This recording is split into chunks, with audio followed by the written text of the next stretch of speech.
देवी को लिखा जाने वाला दुनिया का इकलौता कर्ज माफी पत्र भारत के मध्य प्रदेश के एक छोटे से पहाड़ी गांव रतनपुर दुर्ग में एक अद्भुत परंपरा है। यहाँ रोजाना डाकिया एक विशेष नाम से आई चिट्ठियां लेकर पहुंचता है देवी ऋणमोचना के चरणों में।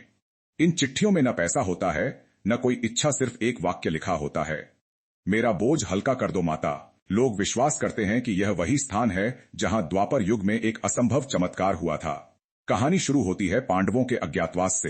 अज्ञातवास के दौरान अर्जुन पर एक भारी ऋण शाप लगा था।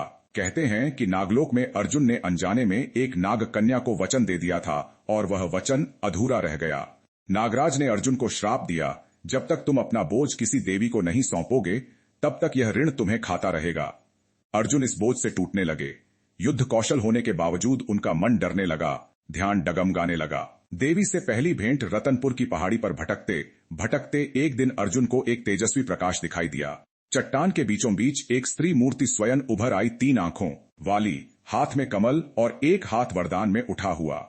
देवी बोली, अर्जुन, बोझ मन में रखा जाए तो शाप बन जाता है, मुझ में डाल दिया जाए तो वरदान बन जाता है। अर्जुन ने हाथ जोड़ कहा, माता, मेरा यह ऋण, मेरी यह चिंता आपको अर्पित है। और उसी क्षण उनका शाप मिट गया। उनके कंधों का बोझ हल्का हो गया जैसे कभी था ही नहीं। कलयुग में परंपरा की शुरुआत 13वीं सदी में, जब रतनपुर दुर्ग पर विदेशी आक्रमणकारियों ने हमला किया। गांव में अकाल, कर्ज और गरीबी फैल गई। लोग आखिरी उम्मीद में उसी पहाड़ी पर पहुंचे जहां अर्जुन को देवी मिली थी। रात में पहाड़ी पर दिव्य आभा दिखी और सुबह देखा एक चट्टान पर उभरी ऋणमोचना देवी की स्वयंभू मूर्ति। लोगों ने चिट्ठियों में अपना दुख, कर्ज, परेशानी लिखकर देवी के चरणों में रखने शुरू किए। कुछ ही समय में गांव में किसानों की फसल सुधरने लगी, बीमार लोग ठीक होने लगे और व्यापार में उन्नति होने लगी। लोगों को विश्वास हो गया, देवी कागज पर लिखा किसी भी बोझ को अपने ऊपर ले लेती हैं। आज भी क्या होता है, रोजाना डाकिया वहां पहुंचता है, दर्जनों नहीं हजारों पत्र लेकर।